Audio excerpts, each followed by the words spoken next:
Chegamos a mais um episódio do nosso Outcast Podcast, um espaço para a gente discutir sobre neurodivergências, autismo e trazer muito mais informação, inclusão e respeito para a nossa comunidade. Hoje um programa, como sempre, muito especial, porque aqui só vem gente do mais alto calibre. Hoje nós estamos aqui com a Andréia Domingos. A Andréia, ela é professora de educação física, ela é mãe atípica, né? E também é fisioterapeuta e ainda por cima pós-graduanda em neuropsicomotricidade. Andréia, é um prazer grande receber você aqui. Obrigada. É sempre bom uma mãe atípica como eu receber outra mãe aqui, ainda mais no mês de março, que é o mês que a gente comemora, né? O Dia das Mulheres, é o mês da mulher, então é importante a gente mostrar a gente como mãe, o nosso posicionamento com relação à vida, às coisas que nos acontecem. Eu quero te agradecer muito pelo seu tempo, muito por você ter vindo até aqui. Seja muito bem-vinda aqui, que eu tenho certeza que vai ser uma conversa muito boa entre a gente. Eu agradeço a atitude de você ter esse podcast, né, para alcançar tanta gente, né, tantas mães atípicas, né? E agradeço muito pelo convite, estou muito feliz por estar aqui participando.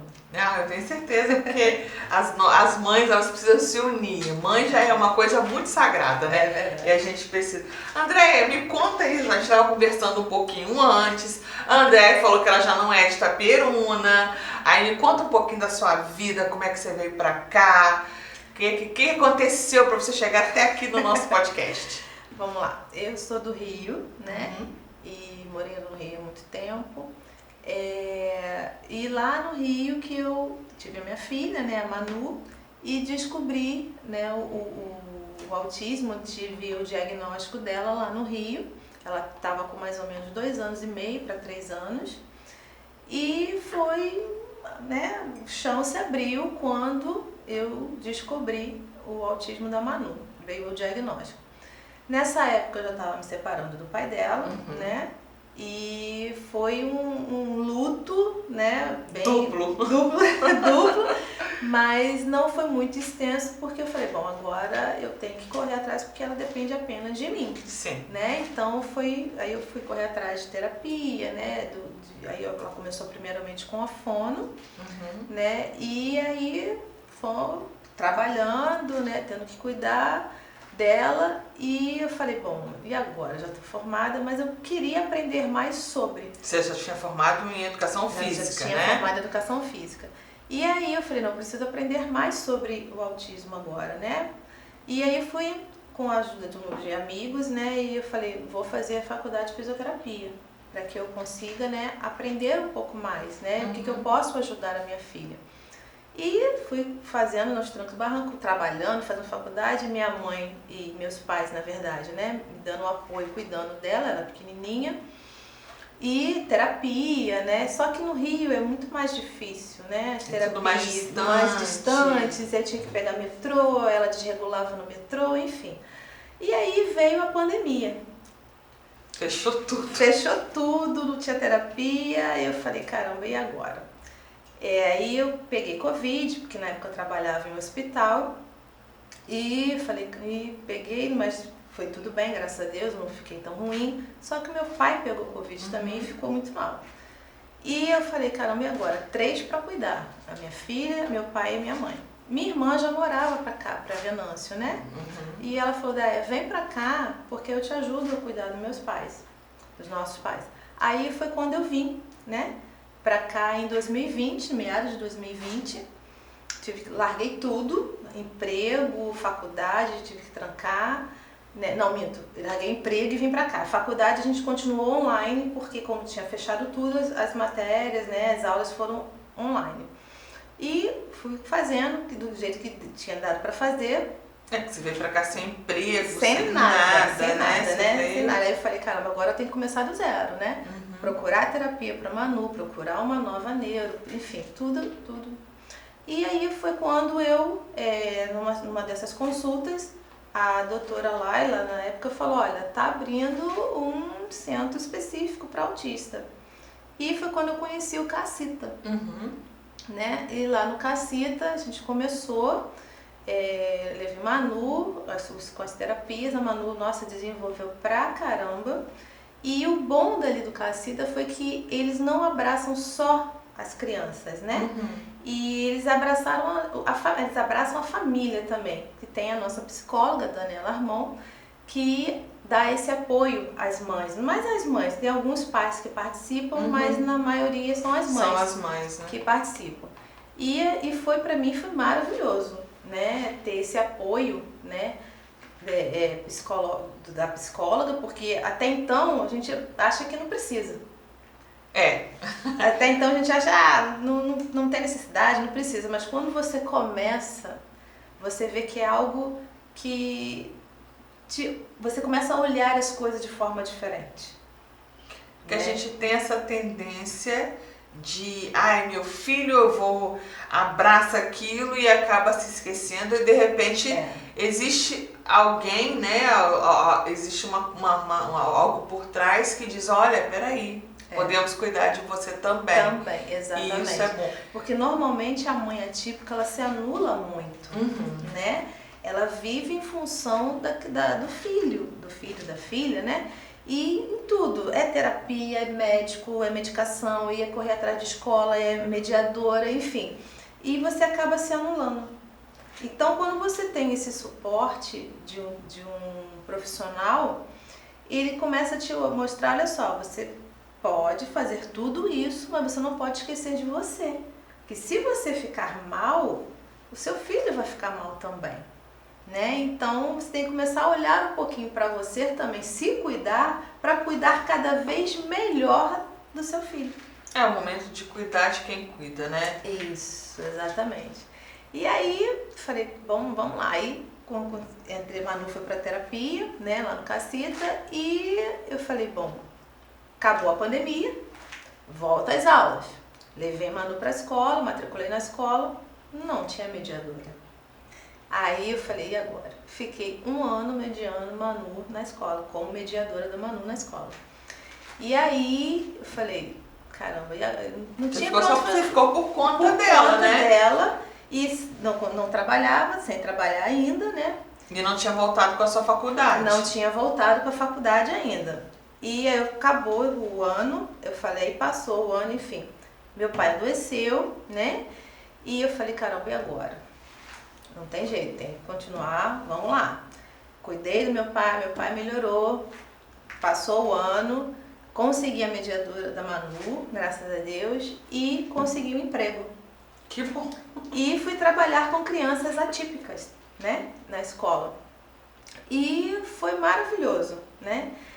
Aí eu falei, bom, e agora? E só que tava uma coisa tava perigando. Eu tinha que voltar à faculdade, porque senão eu ia perder tudo aquilo que eu já tinha estudado. Eu tinha que destrancar a matrícula para fazer. Pedi transferência para cá e fui estudar. Terminar a faculdade de fisioterapia na Unigre. E aquela luta, né, de faculdade, cuidar de filho e levar para terapia, e estágio, enfim. Mas graças a Deus, com a ajuda também da psicóloga, que estava ali me orientando o tempo inteiro, eu consegui. Que bom. Consegui fazer, consegui terminar. Ano passado eu me formei, né? E graças a Deus consegui e tô aqui. Tô aqui. Agora eu vou fazer a pós em neuropsicomotricidade, vou fazer pós em ABA também, que eu quero não só ajudar a minha filha, né? Mas também ajudar outras crianças. É porque a gente acaba abraçando a causa, né? Não só em causa própria, né? No caso da sua filha, mas também que você começa a ver, conhecer essa rede de mães, né? Você tem contato com muitas mães. Existe algum coletivo de mães, alguma coisa, um grupo onde vocês se reúnam, que tem esse momento, tipo uma roda de conversa? Existe alguma coisa nesse sentido? Tem, a gente faz muito isso com a Dani mesmo lá no Cacita. Ela sempre, quando tem esses Outubro Rosa, agora vai vir março, né, Dia Internacional da Mulher. Então ela sempre procura fazer essas reuniões, né, conosco para poder a gente tá trocando informações, né, trocando experiências e é muito bom. Porque assim, eu tô te perguntando porque é o seguinte, as mães, né, a gente tem nossos deveres, nossas né, obrigações, aquela coisa assim, temos nossos desejos, nossas vontades, e aquela coisa de ter uma amiga, porque às vezes você não tem com quem desabafar. Então, assim, não é toda amiga, né, que compartilha com você, né, do que você está passando. E às vezes um grupo de apoio, um grupo onde você pode conversar, trocar experiências, falar sobre essa situação de ser mãe, mulher né, e terapias. Isso é importante até para poder a gente, né, se determinar. Porque é o que você, né, a gente disse na nossa conversinha making off, a gente estava falando sobre como que às vezes a gente se anula, né? Acha que não pode fazer uma unha, acha que, entre na terapia e no cabeleireiro, né, vou na terapia, mas dá pra ir na terapia e no cabeleireiro. Então, eu acho que a mãe atípica, a gente por se anular muito, né? E por querer cuidar dos nossos filhos, né? A gente vira uma leoa, né, para cuidar. E eu penso assim, a gente pode sim, por que não? A gente é mãe atípica, mas também a gente é filha, a gente também é mulher. Então, por que não cuidar do cabelo, fazer uma unha, cuidar do corpo, ir para academia? Por que não? sim. Você se cuidando, você cuida melhor do seu filho. E seu filho olha você bem, ele vai falar, nossa, mamãe tá tão bem. E isso vai ser muito bom para ele também. Então, eu acho que a mãe atípica, ela pode fazer, ela pode estudar sim, e uma pode apoiar a outra. Eu sei que graças a Deus, eu tenho meus pais que são minha rede de apoio, mas tem muitas mães que não têm essa rede de apoio. Então, acaba a gente sendo uma rede de apoio da outra. Então, eu acho que isso é importante nessa amizade das mães atípicas, né? É trocar experiência, pegar intimidade uma com a outra e, por que não, ser a rede de apoio uma da outra. Então, a mãe não consegue estudar presencialmente, faz online, mas não deixa de viver, não deixa de sonhar. Porque quando a gente tem filho, a gente não vai imaginar que nosso filho vai ser atípico. Claro, né? A gente não idealiza isso. Mas a gente tem sonhos. Eu sonho em, sei lá, em ser modelo. Por que não? Exatamente. Eu sou mãe atípica, mas por que eu não posso ser uma modelo também? Verdade. Né? Então, eu acho que a mulher, a mãe atípica, no caso que a gente está falando, ela não precisa se anular. E às vezes nem só atípica, né? Às vezes a mãe, ela tem a mulher né? em geral. Porque a a gente sempre a gente é criada para o cuidado. Eu costumo dizer que a bonequinha que a gente ganha de presente é o cuidado, né? Então, às vezes a mãe, ela tem essa tendência mesmo de viver para os filhos. Isso. É uma coisa que eu particularmente não gosto, porque você tem que ter uma vida até para o seu filho dizer, nossa, minha mãe. Sim. Não é? E eu acho assim, por mais que no caso, a pessoa normalmente, no meu caso, né? Eu sou mãe solo, né? E as mães solo ainda tem trabalho dobrado, né? Mas eu acho que ela pode tirar assim um tempinho para ela, assim, por que não?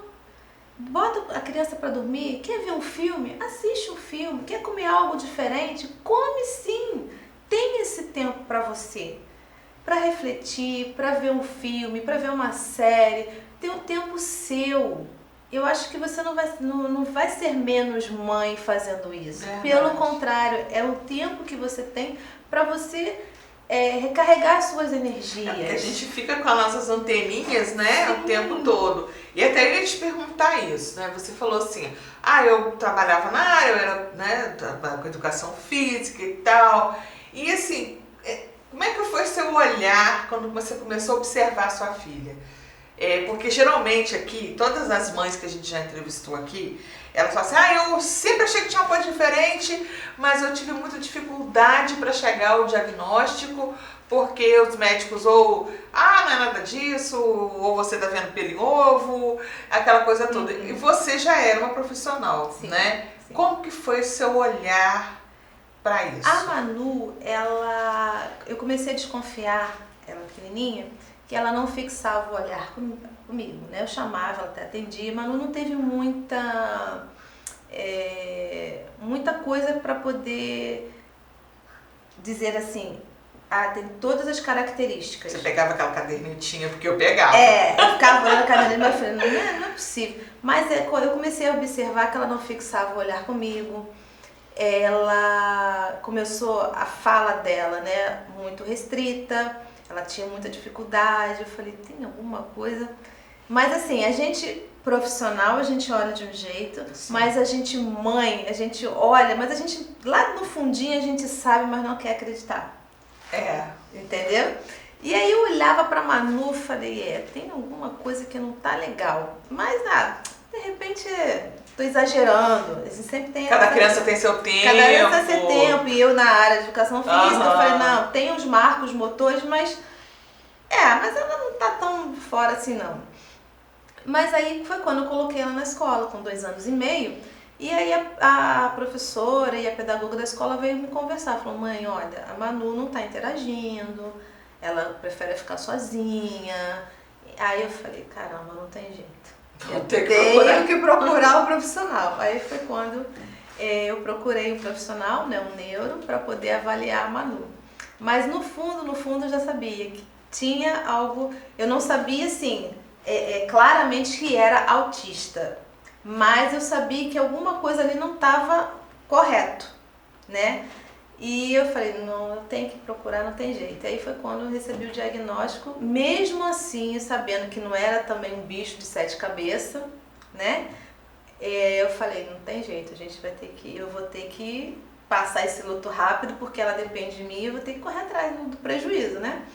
Mas assim, confesso que quando eu recebi o diagnóstico foi um choque. Apesar de eu saber que tinha alguma coisinha ali que não estava certa. Mas pra mim foi um baque. Porque, na verdade, assim, eu vou falar no meu caso, né? Meu filho ele sempre teve seletividade alimentar. Até então era só, com a idade passa, porque era isso que os médicos me diziam. Quando a gente recebeu o diagnóstico, assim, foi um alívio, porque aí deu um norte pra gente falar, realmente, ele tem, né, ele é autista e ele tem seletividade, e a gente começou a observar outras coisas mais nele, né, mas ainda assim, no fundo, a gente ficava assim, mas será que é mesmo? Não é isso? A gente fica aquela dúvida, a gente não fica tentando nada. Eu tô achando, eu concordo com o transtorno de processamento sensorial, porque realmente ele não gosta de algumas coisas. Mas eu não tô conseguindo. Foi assim com você também? De você ficar olhando assim, não, eu acho que é mais TDAH. Até eu acho que não, eu ficava meio assim. Mas eu falei, não, mas assim, a gente fica com aquele receio, né? Eu não vou romantizar o autismo, claro que não, ninguém tá aqui pra isso. Vou romantizar. Mas também não é um bicho de 7 cabeças que você fala, ai, que monstro. Não. Lógico que cada um tem as suas limitações, né? Mas eu acho que, vamos lá, vamos seguir com as terapias direitinho, vamos lá, eles vão... E é um passinho de formiguinha, né?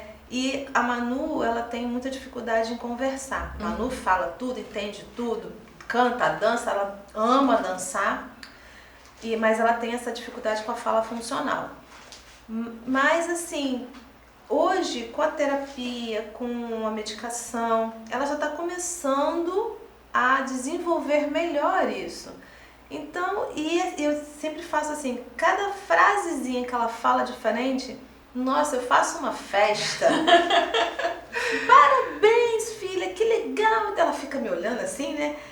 Minha mãe tá fazendo uma festa. Eu falava que eu falei. E essas pequenas vitórias, eu fiz uma capacitação há umas semanas atrás, que falava justamente disso, né? que às vezes esses pequenos passos que os nossos filhos dão pra gente é realmente algo surreal. Para eles também, só que eles não têm a mesma proporção que a gente, porque para eles é só assim, ó, legal, consegui. Pra gente não, nossa, ele conseguiu. Aí, às vezes, você faz a festa, você acaba inibindo. Ela fica bem assim, aí eu falo, né, filha, você conseguiu. Mamãe, consegui. Aí ela se liga, ela ri, aí eu abraço ela, faço cosquinha, beijo. E eu acho que isso, aí ela, como ela viu que eu fiz a festa, ela vai se esforçando cada vez mais. Sim, ela se sente confortável, né? Sim. Se sente confortável de acertar, de errar. Eu acho que esse ambiente, né, que as mães, a gente tende a criar, né? Uhum. De acerto. E cada passo, uma vitória é para ser comemorado mesmo. Sim, com certeza. É para ser comemorado mesmo. E assim, a sua família, como é que eles receberam o diagnóstico? Eles pensaram em... Na minha família foi tudo muito novo, né? Uhum. Né? Na minha família a gente não tem, né? Ninguém assim neurodivergente. E foi muito novo para todo mundo, né? Para os meus pais, para minha irmã, meus sobrinhos. Mas eles abraçaram, né? E sempre me ajudaram muito, sempre entenderam. Algumas coisas ficam meio assim que não compreende muito, mas eu tenho esse apoio deles, graças a Deus. Sei que muita gente não tem, né? Mas eu tenho esse. Algumas coisas eles não conseguem entender, né? Mas eu falo, não, gente, não é por aí, é assim, é dessa forma mesmo que eles são. Que às vezes confunde muito, isso é birra, isso é malcriação. Eu falo, não, eu entendo quando é malcriação e quando quando ela está desregulada, que é difícil a gente entender, mas chega um momento que a gente consegue separar uma coisa da outra. Eu levei muito tempo, mesmo eu sendo profissional, né? Agora como fisioterapeuta, eu levei um tempo para poder conseguir diferenciar a birra dela desregular mesmo. Eu sei que é difícil, muitas das vezes a família não entende muito. A gente que está ali 24 horas já é difícil, imagine para a família que vê, né, passa por de vez em quando. Porque assim, o estudo sobre o autismo, né, o autismo sempre existiu, mas o estudo é muito recente. Então a gente vê muito preconceito. Às vezes a gente comenta com um amigo conhecido, a gente fala, não, porque o meu filho foi diagnosticado com autismo. Mas é porque agora todo mundo é autista. Virou moda. Virou moda. Não é moda. Eu acho que assim, à medida que o estudo vai avançando, você consegue, né, ver. Mas é duro ouvir. Não sei como você se sente com relação a isso, mas é duro quando a pessoa fala assim, antigamente a gente subia em árvore, a gente pulava isso. Hoje é autista porque fica em casa. Não é bem por aí. Não é por aí. Você acha, e como é que você encara esse preconceito social com relação, até duvidando mesmo do diagnóstico? Olha, eu já passei por situações com a Manu que antes eu ficava, no início, né, eu não sabia como lidar. Hoje eu já falo, é porque não entende. É por falta de conhecimento, né? E eu tento mostrar, eu tento conversar, não é, eu sei que muitas das vezes as pessoas são meia, como você falou, tem um preconceito, né? Mas é por conta de não entender. Porque não conhece, não convive, né? Não convive, não entende, e é muito mais fácil julgar do que tentar aprender sobre, né? E eu acho que a gente, como mãe, como família,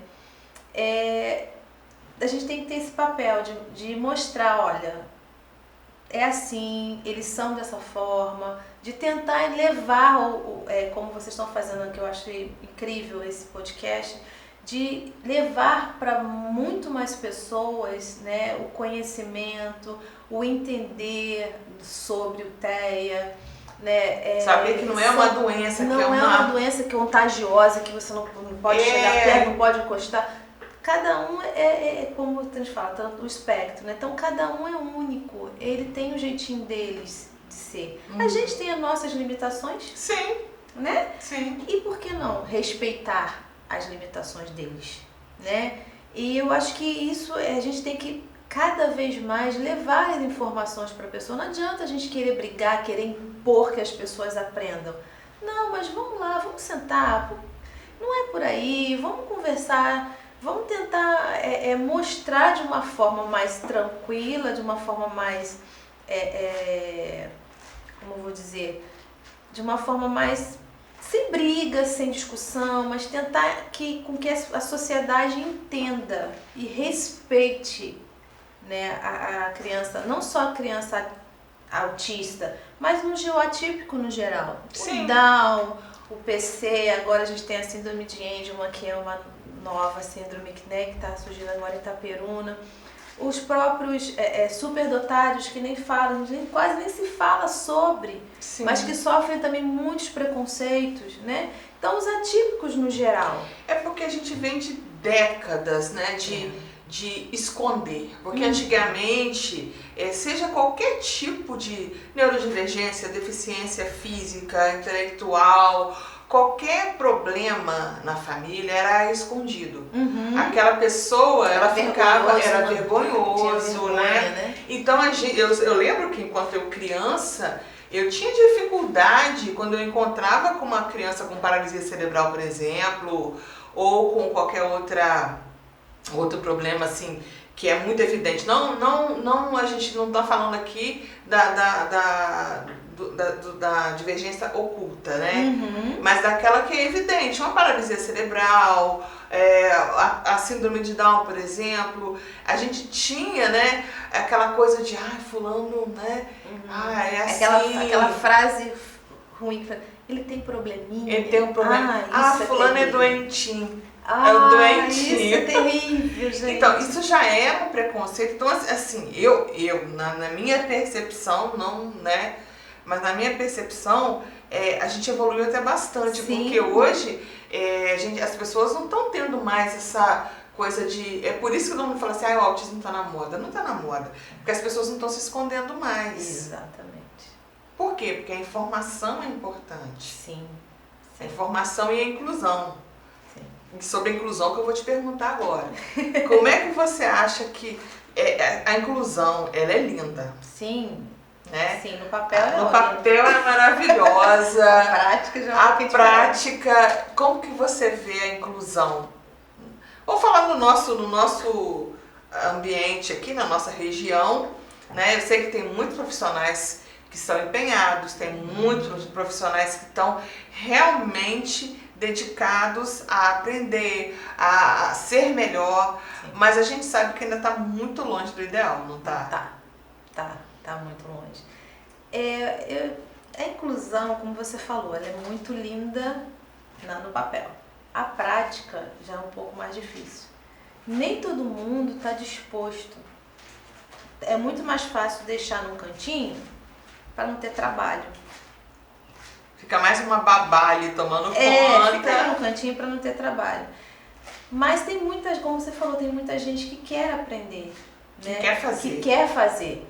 E eu acho que, por exemplo, nas escolas, né, tem muita gente na escola, muitos professores que se interessam, que querem aprender, né, mas também não tem a questão do apoio, sim, né, para que isso aconteça. Ele acaba tendo que fazer sozinho e a gente sabe que o professor não ganha o suficiente para se capacitar como deveria. Eu acho, como você falou a palavra certa, capacitar. Eu acho que deveria ter mais capacitação nas escolas para esses profissionais.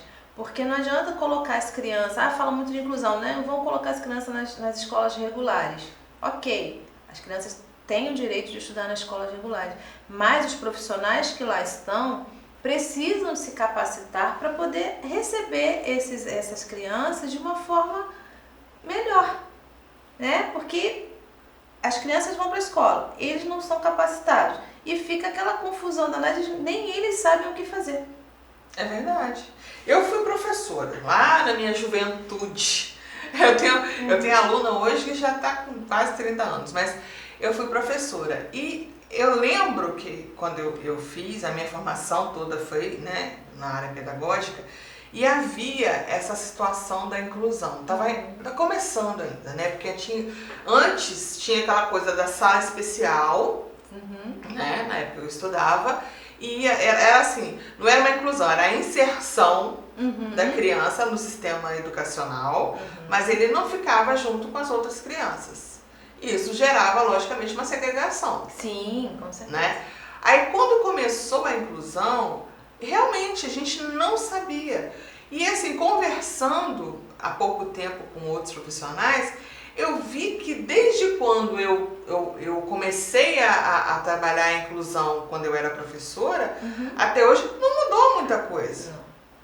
Não mudou muita coisa. A capacitação ainda é por sua conta, né? O interesse em você aprender Libras, uma comunicação alternativa, isso tudo parte de você. Não existe um critério para poder fazer isso. Então, assim, a inclusão ela passa a ser só uma inserção. A criança está lá e tem, né, o mediador e tudo mais, mas o mediador, às vezes, ele não está... Porque, assim, é difícil ser mediador. É difícil. Porque às vezes não é difícil. Você foi mediadora. Eu fui mediadora da minha filha por Me um fala, ano, tinha hora que dava... E como é que foi isso? E era difícil, porque não tinha como separar o mãe da mediadora. Tinha hora que eu segurava ela no canto da sala, botava minha cadeira do lado dela, e ela ficava, ô tia, pra professora, tia. Aí a professora até brincava, o que foi? Tua mãe tá te segurando aí? Porque tem hora que você não consegue separar o mãe da mediadora. Então, olha, era uma loucura. Você não conseguiu? Assim, fiquei um ano com ela aos trancos e barrancos. Consegui ficar um ano mediando ela, mas é muito difícil. E olha que era minha filha. Tu imagina você mas mediar talvez uma seja outra por criança. isso, mas eu acho que é por isso mesmo. Quando é outra, né? De repente você tem uma paciência melhor. E você recebeu alguma orientação, alguma coisa? Não, né? Você só sentou do lado dela e ajudou. Sim. Orientação, não. Porque quando voltou da pandemia, as professoras também estavam todas perdidas. Não teve um momento de capacitação. Hoje, vamos dizer assim, conforme os anos estão passando, não vou dizer pra você que tá melhorando, mas assim, tá um pouquinho melhor do que o ano que passou, né? Então, algumas pessoas estão começando a entender, a procurar aprender mais sobre, né? E para poder ajudar. Mas logo assim que acabou a pandemia, que eu fui mediar a Manu, nossa, foi uma coisa terrível, porque não tinha mediadores, não tinha. E não tinha ninguém capacitado para fazer. Aí depois que foram aparecendo cursos, né? Aí o pessoal foi entendendo mais sobre o autismo e foram procurando se capacitar, mas ainda é pouco. Ainda é pouco. Por mais assim, eu sei que cada ano que vai passando, vai melhorando. Né? A informação vai chegando. Vai chegando informação, as pessoas vão se interessando. E eu sei que não é fácil de uma hora para outra também que vai mudar da água pro vinho. Não vai. Até porque a sua menina agora tem 10 anos, né? Isso. Entre os 10 e os 12, você sabe que é uma idade que muda tudo para uma menina. Sim. Né? Sim. Ela vai entrar na adolescência, então... É complicado, então a gente não está preparado para receber esse adolescente. É verdade. Porque muito se fala da criança, né? Mas as crianças crescem. As crianças crescem. E o que a gente percebe muito é que a gente tem muita coisa para criança. Sim. E para o adolescente nem tanto. Apesar de que hoje, até mesmo lá, os profissionais do CACITA estão com esta visão. De melhoras, de terapias, de coisas, de jogos, né? Para os adolescentes, porque os nossos pequenos estão crescendo. Sim. Né? E o autismo não é assim, daqui a 5 anos não é mais autista. Não tem isso. Não. Ele vai ser criança, vai ser adolescente, vai ser adulto autista. E vai ter que fazer terapia sempre. O ABA se aplica também, você que está fazendo o ABA? Não, eu nem comecei. Nem começou, não. Não vou começar ainda o ABA. Não, mas assim, você que já está, né? Como que é feito a a abordagem para adolescente? Você tem alguma vivência, conhece alguma coisa? Porque assim, para criança a gente entende que tem toda aquela... o brinquedo, mas para adolescente, como que os é feito adolescentes isso? é mais assim, a gente trabalhar a questão da vida diária deles, né? De ensiná-los como ir ao supermercado, como se virar para pedir alguma coisa por telefone. É o funcional, né? O funcional deles, jogos mais interessantes para eles, né? Atividades mais para idade deles, né? Então a abordagem eu acho mais é para isso, para o autocuidado. Sim. Né? E eles têm que aprender, para quando eles forem para a sociedade, eles aprenderem a pegar um ônibus sozinho, atravessar uma rua, a ir no supermercado comprar aquilo que ele necessita, né? E ir a algum shopping. Então eu acho que a gente tem que trabalhar mais essa área, e eles também vai chegar uma fase que eles vão querer namorar.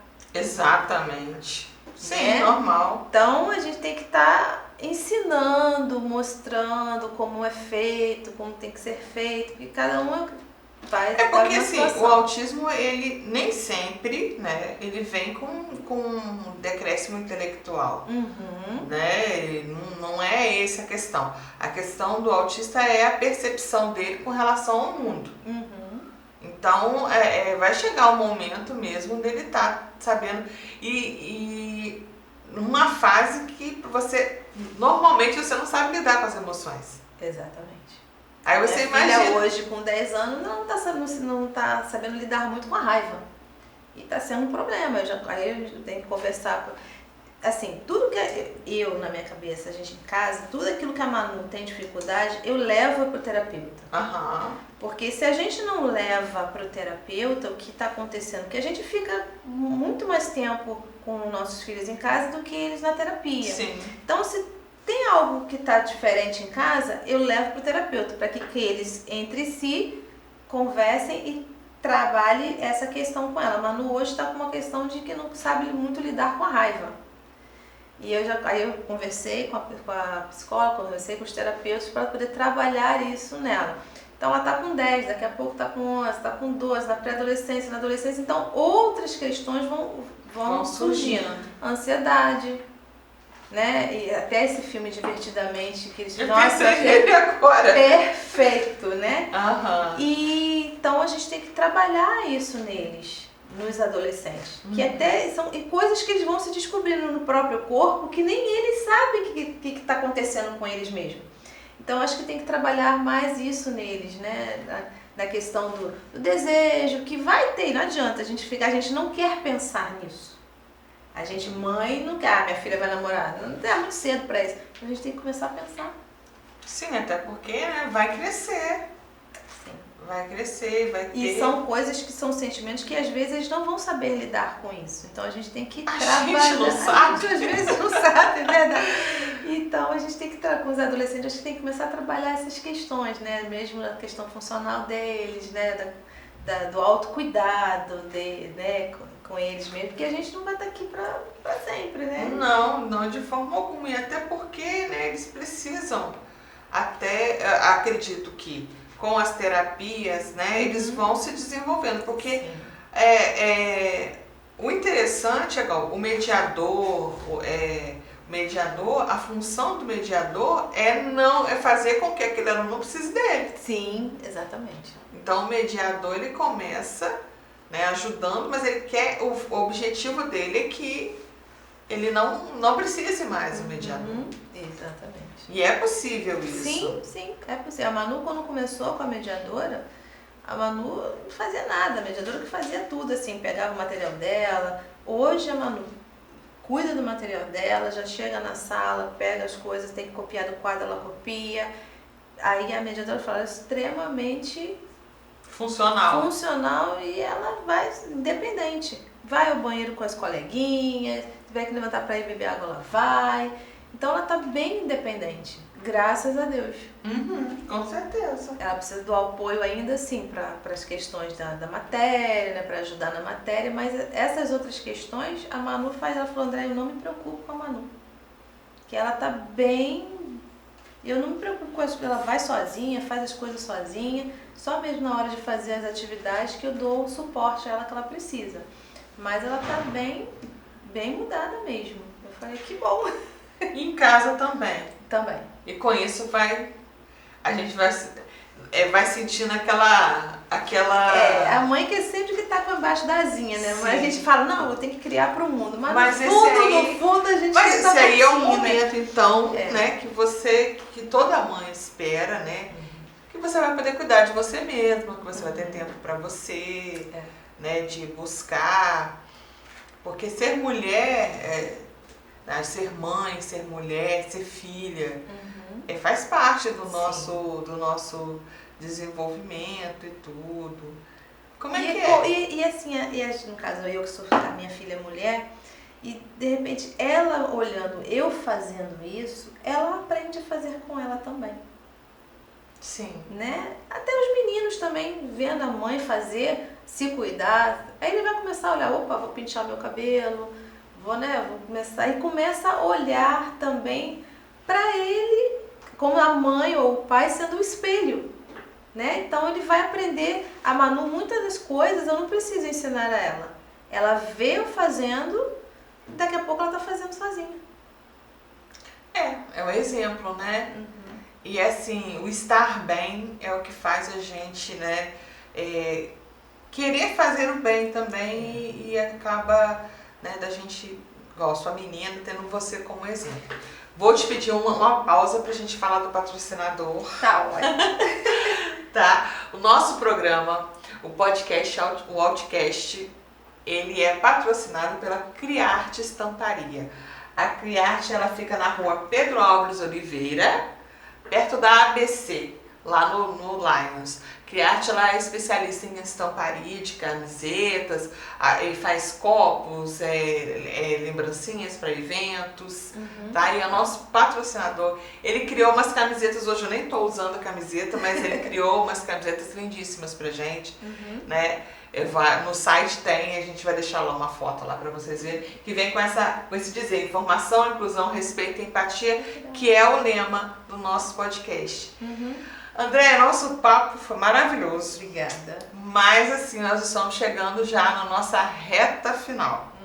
Como é o mês das mulheres, né? E nós, mães, mulheres, guerreiras não. Nós somos lutadoras dos nossos direitos. Guerreira é Xena, né? É verdade. É verdade, a gente não quer ser guerreira, a gente é só lutadora e conhecedora dos nossos direitos. Eu queria pedir a você para deixar para as outras mães que nos assistem, para os nossos ouvintes, telespectadores, uma mensagem que você possa deixar pelo Dia Internacional das Mulheres. Você pode usar essa câmera aqui para dizer alguma coisa que você queira dizer para todas nós. O que eu tenho a dizer para as mães que não se anulem. Eu sei que às vezes não é fácil, não tem uma rede de apoio, mas se agarre numa amiga, né? Tira um tempinho para você, tira um tempinho para se cuidar. Eu sei que às vezes você não tem, como eu vou dizer, ânimo, né, para fazer isso, mas junta com uma amiga, junto com uma outra mãe ativa, porque eu acho que uma dá força à outra, que eu tenho uma amiga também que a gente está sempre junto, uma dando apoio à outra. E procure também se cuidar, procure um profissional para te ajudar, para te levantar, porque faz muita diferença. Para mim fez muita diferença, para outras mães estão fazendo também. E você é mãe, você é mulher, você consegue. Pode pensar assim, não vou conseguir. Você consegue sim, eu consegui. Isso aí. E outras vão conseguir também. Então não desista dos seus sonhos. Se tem vontade de estudar, estuda. Se tem vontade de passear, passeie. Se tem vontade de fazer o que você quiser, faça. Que quanto melhor você estiver, melhor você vai cuidar dos seus filhos. Verdade, é verdade. Muito bom mesmo. E é uma lição para todas nós. As mães, elas têm essa tendência, né, de se anular, e não é o momento. E aproveitando o Dia Internacional das Mulheres, eu quero parabenizar a todas as mulheres, todas as mães atípicas, Todas nós que merecemos esse dia, que na verdade o nosso dia é todo dia, né? Mas o dia 8 é o dia que está sendo comemorado, mas desejar a todas nós mais força, mais leveza. Força e leveza, uma contra a antítese da outra, mas é o que a gente precisa para poder fazer desse mundo um lugar melhor. Para você que nos acompanhou até aqui com esse papo maravilhoso com a Andréia, eu vou pedir para você seguir nossas redes sociais, ativar o sininho de notificações do nosso canal, siga o nosso canal Outcast Podcast, se inscreva, ative o sininho de notificações para você não perder os nossos conteúdos. Acesse o nosso portal, onde tem muitas informações, é o www.outcast.com.br. Lá tem informações, tem reportagens, é maravilhoso, não percam. E até a próxima, até o próximo encontro com outro bate-papo incrível. Um abraço. Tchau.